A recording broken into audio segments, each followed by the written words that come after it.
မြင်းသံများအကြီးကြီးကြားလာတယ်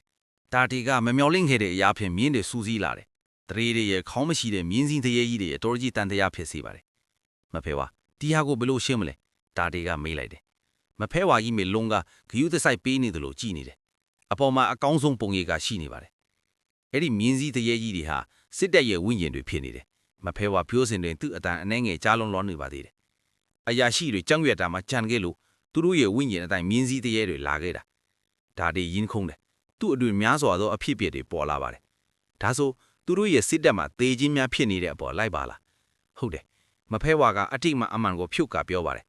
အဲ့လိုခေါင်းမရှိဘူးတဲ့သူတို့ရဲ့ကံကောင်းမှုဒဏ်ခတ်ခြင်းကိုထောက်ပံ့ပေးပါတယ်အဲ့ဒါကတော့အဲ့ဒီထဲမှာစစ်တပ်တွေကသေပြီးရန်သူဆက်လုပ်တဲ့အခါမှာဝိညာဉ်ခေါင်းပုံမပါတဲ့အလုပ်များနဲ့လာမီအတော်လေးလုံလောက်တလားမလားမြင်းစီတရေများကိုရှောင်တန်းပေးနိုင်မလားဟိုတာတီအကြည့်ပြေးလွန်လိုက်သည်ဘဲမှညက်မျိုးထဲမှာကြည်တီခါအင်္ဂလိပ်ချီတစ်လူများကွဲပြားပြီးကိုတေဆွတ်ရွေမရပါ